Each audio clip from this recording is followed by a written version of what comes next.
Jeter une exclusivité, un essai donc de ces trois stars du turbo en superproduc, la Peugeot 505, la Renault 5 et la Citroën AX. On retrouve Pierre-François à Magny-Cours.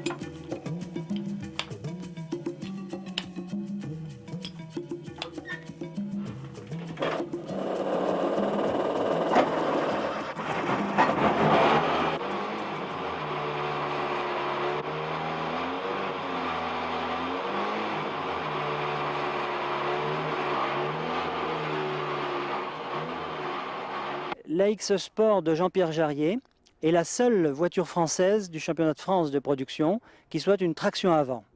C'est également la moins puissante puisqu'elle développe 320 chevaux.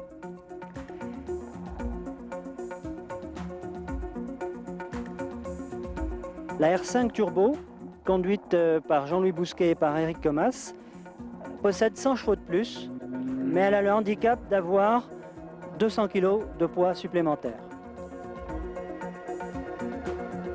Enfin, la 505 Turbo de Jean-Pierre Beltoise est de loin la plus puissante de ces trois voitures françaises, puisque son moteur propose pratiquement 600 chevaux.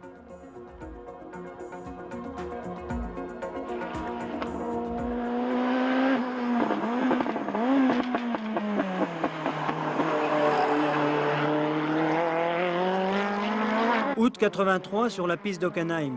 Pour sa première apparition en course, la 505 Turbo domine tous ses adversaires. Mais 4 saisons plus tard, elle court toujours après un titre. Pourtant, au fil des compétitions, son comportement et ses performances n'ont cessé de s'améliorer.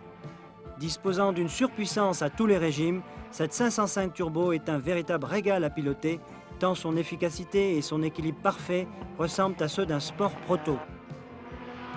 En fait, seule une fiabilité précaire a empêché jusqu'ici Jean-Pierre Beltoise de décrocher un nouveau titre de champion de France.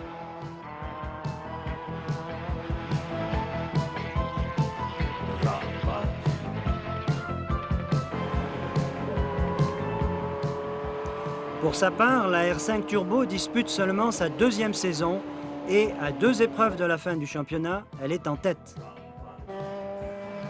Grâce à un empattement réduit et à un moteur placé en position centrale arrière, elle est vive et très maniable.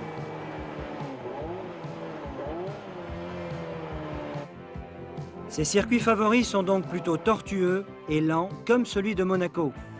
En contrepartie, sa finesse aérodynamique est médiocre et elle fait preuve d'une certaine instabilité, pas facile à maîtriser.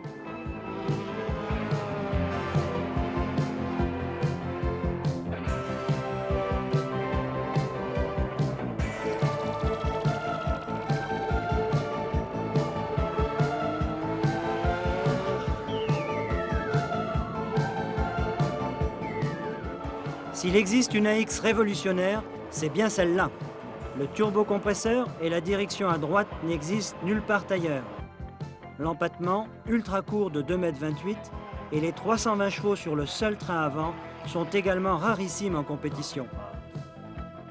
Cet AX Sport surprend par son agilité et ses freinages réduits, mais aussi par des ruades sauvages délicates à contenir. Ces voitures de production, agressives, puissantes et monstrueuses, sont toutes superbes à voir évoluer. Mais leur fragilité chronique, due à un règlement trop libéral, pourrait à la longue glacer les spectateurs et fermer ainsi définitivement la porte du succès.